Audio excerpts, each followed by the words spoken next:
वालेकुम फ्रेंड्स, आप लोग सब कैसे हैं। आज मैं आपको एक्सेल की न्यू क्लास के साथ कुछ कमांड्स बताऊंगी। आप लोग पहले ये नोट डाउन कर लें कि हम एमएस एक्सेल में क्या क्या कंटेंट्स हमारे पास मौजूद हैं। ठीक है, इंट्रोडक्शन ऑफ एमएस एक्सेल है, वर्किंग विथ वर्कशीट्स है, working with menus and icons हैं, वर्किंग विथ सेल फॉर्मेटिंग है हमारे सामने, ग्राफ्स हैं और ड्राइंग टूल बार है। ठीक है, आज हम थोड़ा सा काम करते हैं फॉर्मेटिंग टूल बार पर कि हम किस तरीके से जब टाइपिंग करते हैं उसको किस तरह हम फॉर्मेट कर सकते हैं और फिर आगे की वर्किंग हम स्टार्ट करेंगे। ठीक है गाइस, पहले हम कुछ टाइपिंग करते हैं। ठीक है, अच्छा, ये हमारे सामने देखें सेल्स बने हुए हैं, ये कॉलम्स हो गए हमारे सामने वर्टिकल, और ये हॉरिजॉन्टल रॉज है, और ये एक एक जो वर्किंग है ये सेल कहलाती है। ठीक है, इसको अप एंड डाउन करने के लिए आपने एरो की यूज़ करनी है। ठीक है, आप एरो की अप एंड डाउन करने के लिए यूज़ कर सकते हैं। इसके अलावा आप टैब भी यूज़ कर सकते हैं।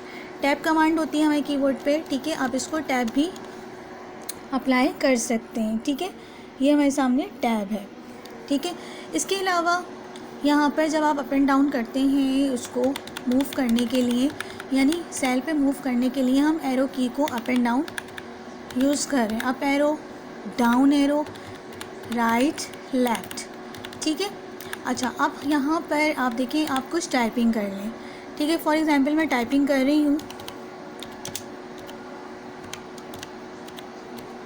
ठीक है, आपने देखा टाइपिंग जो है वो एक सेल से आगे मूव हो गई। ठीक है, और एक ये सेल ब्रेक हो गया। तो हमने क्या करना है, इसको सिलेक्ट करना है। सिलेक्ट करने का तरीका क्या होता है, देखिए ये एक सेल हो गया और ये दूसरा सेल हो गया, इसकी अलग अलग बॉक्सिंग बन रही है। हमने क्या करना है, इसको हमने सिलेक्ट करना है। माउस में देखिए प्लस साइन बना हुआ नज़र आ रहा है। जब ये प्लस साइन बना नज़र आए तो आपने इसको प्रेस करके रखना है और आगे की तरफ मूव करना है। ठीक है, ये सिलेक्ट हो जाएगा। आप जब तक सिलेक्ट नहीं करेंगे फॉर्मेटिंग कमांड अप्लाई नहीं होगी। ठीक है, एक और तरीका भी होता है इसको सिलेक्ट करने का। आपने शिफ्ट प्रेस करके रखना है माउस के साथ, और जिस साइड का भी आपने एरो यूज़ करना है वहाँ का आप सिलेक्शन कर लेंगे। जैसे आपने लेफ़्ट साइड का सिलेक्शन करना है या राइट साइड का करना है तो आपने शिफ्ट को प्रेस करके भी कर सकते हैं। ठीक है, आपने इसको प्रेस किया। अब आ जाइए इस कमांड की तरफ। ये हमारा फॉर्मेटिंग टूल बार है। ये देखिए लिखा हुआ आ रहा है फ़ॉन्ट। हमने जो भी टाइपिंग की है इसको हम फ़ॉन्ट कहते हैं। ठीक है, आप यहाँ आ जाइए। जैसे यहाँ हमारे पास कुछ स्टाइल है। ठीक है, हमने जो भी अपनी स्टाइल रखना है यहाँ से हम सिलेक्ट करेंगे। ये देखिए हमने ये स्टाइल रखा। ठीक है, इसका साइज़ इंक्रीज़ या डिक्रीज़ करना है तो आप यहाँ से करें। ठीक है, इसके अलावा इसको बोल्ड करना है थोड़ा तो आप बोल्ड भी कर सकते हैं। ठीक है, ये बोल्ड हो गया, इटैलिक हो गया और ये अंडरलाइन हो गया। ठीक है, अब आप ये देखें क्योंकि काम हमारा दो सेल में चला गया था, हम इसको मर्ज एंड सेंटर कर सकते हैं, यानी दो सेल को हम मिलाकर एक सेल बना सकते हैं। ये क्या होता है, मर्ज एंड सेंटर। देखिए अब ये मर्ज हो गया और ये सेंटर भी हो गया। ठीक है जनाब, अब ये अलाइनमेंट देखिए, अब ये सेंटर में रखना है आपको, या लेफ़्ट साइड पे रखना है या राइट साइड पे रखना है। फॉर एग्ज़ाम्पल देखिए, अगर हम इस ड्रैग आउट करके हम इसका साइज़ इंक्रीज़ और डिक्रीज़ भी कर सकते हैं कॉलम्स का। ठीक है, आपने देखा हमने इसको इंक्रीज़ कर लिया। अब देखिए हम इसे लेफ़्ट पे ले गए, सेंटर में ले गए और राइट साइड पे ले गए। ये हमारी अलाइनमेंट कहलाती हैं। ठीक है, और आपने यहाँ से सारी कमांड्स अगर अगेन क्लिक करें, बोल्ड भी ख़त्म हो जाएगा, इटैलिक भी ख़त्म हो जाएगा, अंडरलाइन भी ख़त्म हो जाएगा। अगेन आपको करना है बोल्ड, इटैलिक और अंडरलाइन। ठीक है, तो आप यहाँ से इजीली कर सकते हैं।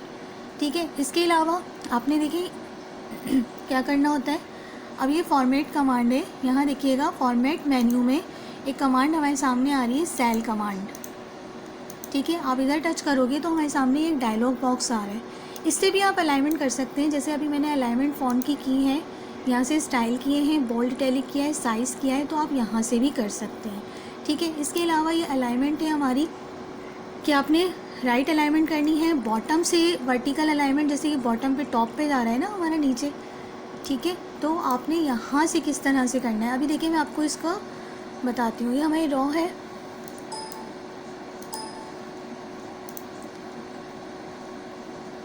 ये देखें। अब यहाँ देखें, ये जो हमारा टैक्स है, ठीक है, ये हमें किस तरह से फॉर्मेट मेन्यू में गए, सेल पे जाना है आपको, और ये हमारी अलाइनमेंट बॉटम पे जा रही है इस वक्त, ये देखिए नीचे जा रहा है, सेंटर में नहीं आ रहा। तो आपको क्या करना है, यहाँ से वर्टिकल भी अगर हम इसको सेंटर में रख देंगे, ठीक है, और इसको ओके कर दें, ये देखिए ये सेंटर में आ गया, ठीक है। और अलाइनमेंट भी यहाँ से भी आप इसको सेंटर में करेंगे, टॉप बॉटम से भी ये सेंटर में आ गया, और according to the row and column भी ये सेंटर में आ गया, ठीक है। इस तरह से हम फॉर्मेटिंग कमांड को अप्लाई कर सकते हैं। इसी के अंदर देखिए एक और कमांड थी बहुत अच्छी फॉर्मेट कमांड में, सेल में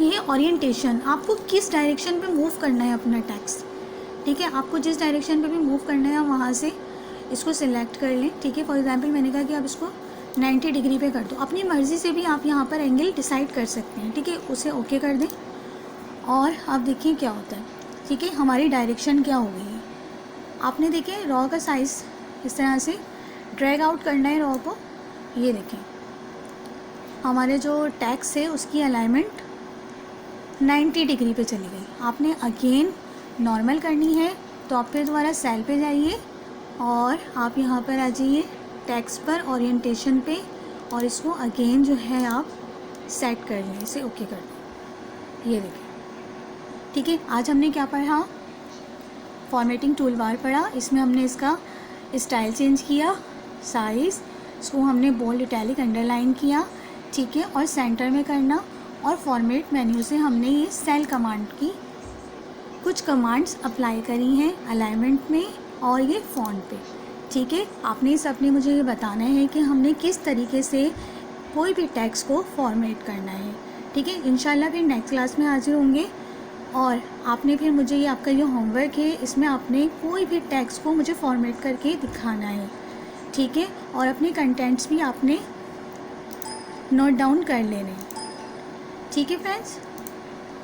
ये जो हमने कंटेंट्स बताए थे आपको एक्सेल के, ये भी आपने नोट डाउन करने हैं, ठीक है, और आपने ये टेक्स्ट को फॉर्मेट करके भी अप्लाई करना है और मुझे बताना है।